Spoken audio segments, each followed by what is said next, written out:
Next question है, what are the ocean currents and what factors control their movement? महासागरीय धाराएं क्या हैं और उनको नियंत्रित करने वाले कारक कौन से हैं? तो जैसे नदियां चलती है वैसे समुद्र में भी एक नदियां होती है, सब लोग ओशियन करंट कहते हैं। ये करंट बेसिकली पूरी दुनिया के ग्लोबल टेम्परेचर और न्यूट्रिशन को इधर से उधर लेकर जाती है, पूरे ग्लोब पे चलती है। ये इक्वेटर से पोल पर और पोल से इक्वेटर पे चलती है और हीट बजट यानी ऊष्मा बजट को ये लोग नियंत्रित करते हैं। अब सवाल है कि इन्हें नियंत्रित करने वाले कारक कौन कौन से, कंट्रोल क्या क्या जो है फैक्टर्स करते हैं। डेफिनेटली आपने क्वेश्चन अटेम्प्ट किया होगा, नहीं अटेम्प्ट किया तो फिर से यहाँ पर उसके आंसर देखें। तो पहला कहता है कि ocean currents are large scale continuous movement of the sea water across ocean basin both on the surface and the depth.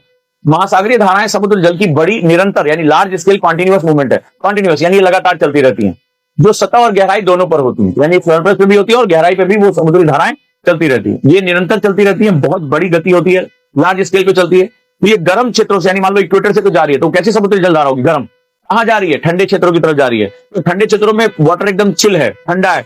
यहां से गर्म जल धारा जब जाकर वहां मिलाएंगी तो क्या होगा? गर्म और ठंडे जल का मिलन होगा, बर्फ वहां से पिघलेगी और वहां से क्या होगा? ठंडी जल धाराओं को कहां लेकर आएंगी?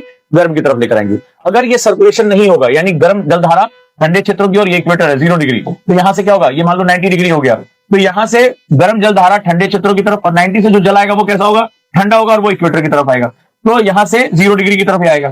तो गर्म से ठंडा और ठंडे से गर्म ये लगातार सर्कुलेशन बना रहता है। इसकी वजह से पूरी दुनिया का जो टेम्परेचर और दोनों साइड ग्लोब में ये इधर से इधर जाएगी और यहां से क्या होगा? यहां से यहां आएगी। तो लगातार ये मूवमेंट जो है समुद्री धाराओं का अलग अलग क्षेत्रों में इनको अलग अलग नाम से जानते हैं कि पूरी दुनिया के क्लाइमेट, हीट बजट, न्यूट्रिशन, इन सबको क्या करते हैं? ये सभी जो है उसको कंट्रोल करने का यहां पर एस्टेब्लिशमेंट करते हैं। यहां तक समझ में आया? तो ये समुद्री धारा है। तो ये क्या होगा? इक्वेटर से पोल्स की तरफ और पोल से इक्वेटर की तरफ लगातार इनका मूवमेंट बना रहता है। चलिए भाई आगे देखते हैं। They play a key role in redistributing heat, maintaining और thermal balance। सबसे महत्वपूर्ण है, अगर ये ऐसा नहीं होता तो इक्वेटर एकदम गर्म हो जाता, पोल्स एकदम ठंडे हो जाता। और बहुत गर्म और बहुत ठंडा है, मेरी बात को याद रखिएगा, ये दोनों लाइफ के लिए अच्छा है। Extremities, temperature extremities is not good for the life in any form, चाहे वो जीवाणुओं के रूप में, बैक्टीरिया के रूप में या मानव के रूप में। तो जो तापमान की उच्चता होती है वो हमारे लिए बिल्कुल अच्छी। We don't like high temperature, या तो बहुत गर्म या बहुत लो टेम्परेचर। आपने देखा होगा दुनिया में जहां जहां बहुत गर्मी है, जहां बहुत ठंडी, वहां आबादी बहुत कम, वहां वेजिटेशन बहुत कम। तो एक्सट्रीमिटीज जो होती है जो जिसे कहते हैं ना कि एकदम उच्च तापमान या बिल्कुल निम्न तापमान, ये दोनों लाइफ के लिए अच्छी नहीं मानी जाए। तो ये जो समुद्री जलधाराएं हैं ये इसको क्या करती है? संतुलित करती रहती है, गर्म से ठंडा, ठंडे से गर्म, गर्म से ठंडा, ठंडे से गर्म, राइट। तो ये ऊष्मा संतुलन यानी थर्मल बैलेंस बनाने में महत्वपूर्ण भूमिका निभाती है। Prevailing winds, trade winds and westerly set surface current in motion.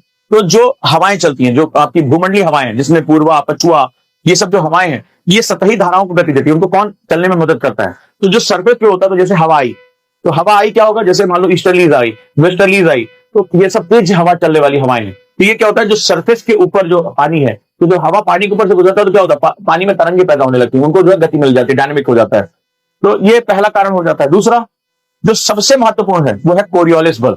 तो कोरियोलिस क्या होता है? कोरियोलिस एक साइंटिस्ट थे जिन्होंने पैरेलल के नियम पर एक अध्ययन किया कि दक्षिणी गोलार्ध में यानी उत्तरी गोलार्ध में, नॉर्दर्न हेमिस्फीयर में, उत्तरी गोलार्ध में, नॉर्दर्न हेमिस्फीयर में हवाएं अपने चलने की डायरेक्शन से दाएं मुड़ जाती है।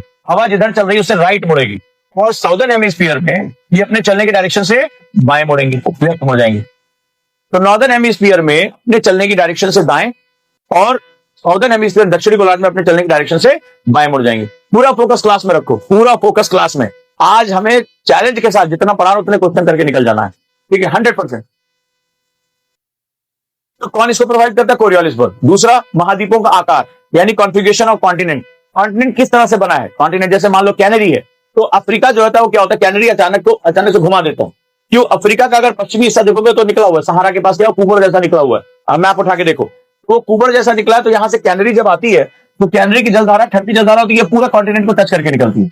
नतीजा क्या होता है? जहां से ठंडी जलधारा गुजरेगी वहां बारिश नहीं होगी। सहारा क्या है? दुनिया का सबसे बड़ा डेजर्ट है, दुनिया का सबसे बड़ा भूस्खलन। तो उसके पीछे कौन कारण है? ये कारण, कॉन्फ़िगरेशन ऑफ कॉन्टिनेंट्स, ठीक है? जैसे वार्म करंट कहां? गल्फ स्ट्रीम से निकलेगी। अब नतीजा क्या होगा? आसपास के तटों का तापमान बहुत बढ़ जाएगा गल्फ स्ट्रीम की वजह से। ये क्या? गर्म जलधारा है। कोल्ड करंट जैसे पेरू का करंट निकलेगा, तो पेरू चिली के जब करंट निकलती है तो अटाकामा, दुनिया का सबसे ठंडा और सबसे ड्राई डिजर्ट कौन सा? अटाकामा। बारिश ही नहीं होती, क्यों? क्योंकि वहां से पेरू करंट गुजरती है, और पेरू करंट जब गुजरेगी तो एकदम उसको चिल मार देगी, ठंडा कर देगी। हवा जब ठंडी हो जाएगी तो नीचे बैठेगी, और अभी मैंने बताया नीचे बैठती हवा बारिश नहीं करती है, बारिश नहीं करती है। अब जैसे हम बात करें, ये पूरी दुनिया का नौवहन, फिशरीज, अब जहां मान लो ये गर्म जलधारा आ रही है और यहां पर ठंडी जलधारा इससे मिल रही है, ठीक है, ठंडी कोल्ड और वार्म करंट, तो क्या हो जाएगा, जहां पे जैसे आप नहाने जाते हो, ठंड आ रही है, बहुत से लोग अभी से नहाना छोड़ देंगे, कुछ लोग हिम्मत करके नहाएंगे, उनके घर में गीजर वीजर इमर्सन रॉड होगा, तो वो क्या होता है, पहले पानी गर्म करते हैं, ठीक है, फिर उसमें ठंडा पानी मिलाते हैं, ठंडा से पानी और गर्म करते हैं, और पानी बाल्टी में निकालते हैं, ठंडा ठंडा रात भर तक चिल पानी टंकी में जो है, और उसमें गर्म पानी मिला देते हैं। पानी कैसा होता है, गुनगुना, नहाने लायक हो जाता है, क्योंकि ना तो आप बहुत गर्म पानी से नहा सकते, ना बहुत ठंडे पानी से नहा सकते। याद रहेगा, बड़ी इंपॉर्टेंट पॉइंट बता रहा हूँ। तो यहाँ पर गर्म और ठंडा मिला दिया, क्या हो गया, गुनगुना, ठीक है। तो ये क्या हो गया, यहाँ पर इसको बोलते हैं एडवेक्शन। क्या बोलेंगे, एडवेक्शन। कौन सी सेगमेंट होगा, आगे धुंध धुंध दिखाई पड़ेगा, अभिवहन। कौन सी तापमान होगा, अभिवहन। पिक्चर हम देखते हो ना, ऐसे जहाज जा रहा है, ऐसे आराम से दिखाई पड़ेगा, और वो हीरो जा रहा है, और अचानक से पानी में धुंध धुंध हो गया, इसको बोलते हैं एडवेक्शन। और डरावना सा म्यूजिक बजता है, एकदम जहाज गायब हो जाती है। तो बेसिकली क्या होता है, यहाँ गर्म जलधारा और ठंडी जलधारा यानी वार्म और कोल्ड करंट आपस में आकर मिलते हैं। इसको बोलते हैं fisheries ground of the world, दुनिया का मत्स्य ग्रहण क्षेत्र है, मत्स्य ग्रहण क्षेत्र होता है, क्योंकि ये जो होता है बहुत ही फर्टाइल होता है मछलियों के लिए। ठंडा पानी और गर्म पानी दोनों आकर जहां मिला, वो जो टेम्परेचर डेवलप होता है, जो एडवेक्शन फॉर्म की सिचुएशन क्रिएट होती है, उससे मछलियों को प्रजनन करने में बहुत आसानी होती है, और नतीजा क्या होता है, these are known as fisheries ground of the world, यानी इस दुनिया का मत्स्य ग्रहण क्षेत्र कहलाता है, मत्स्य ग्रहण क्षेत्र कहलाता है। क्लियर है? तो इसको fisheries ground of the world कहा जाएगा। जैसे डागर बैंक, आपने पता होगा कितनी बार, अभी तो 3 साल पहले भी प्रिंट में आया हुआ है, fisheries ground of the world, मत्स्य ग्रहण क्षेत्र। तो जहां पर ठंडी गर्म धारा और गर्म जल धारा, वहां पे क्या होगा, एडवेक्शन। हिंदी में बोलेंगे अभिवहन। लिख के जाओ सब फटाफट। आज की क्लास में कम से कम 22-23 क्वेश्चन आप यूपीएससी का करने के योग्य हो जाएंगे, याद रखिएगा। तो ये वैश्विक जलवायु, फिशरीज और नौवहन मार्ग, यानी नेविगेशन रूट्स को डिफाइन करते हैं। चलिए, तो गल्फ स्ट्रीम कहां है, कैनरी कहां है, क्यूरोशियो कहां है, पेरू कहां है, बेंगुला कहां है। देखिए ये सारे एग्जाम में आए हुए हैं, ठीक है। मैप करिए, गल्फ स्ट्रीम कहां है, गल्फ की धारा कहां है, फटाफट लिखते जाइए। विश्व मानचित्र पर कैनरी कहां है, कैनरी की वजह से ही सहारा डेजर्ट पैदा हुआ है। क्यूरोशियो कहां है, पेरू कहां है, बेंगुला कहां है, इनको दर्शाइए। और हर चीज एग्जाम में पूछी गई है, अनंत क्वेश्चन में आप घुस जाएंगे। न्यू फाउंडलैंड, जैसे अशोक ने लिखा है, डागर बैंक, न्यू फाउंडलैंड, ये सब क्या है, ये मत्स्य ग्रहण क्षेत्र है। ये वो क्षेत्र है जहां पर गर्म जलधारा और ठंडी जलधारा आपस में मिलती है, और क्यों, वहां पर क्या होता है, एडवेक्शन यानी अभिवहन होता है, फॉगी सिचुएशन, धुंध कोहरा पाया जाता है।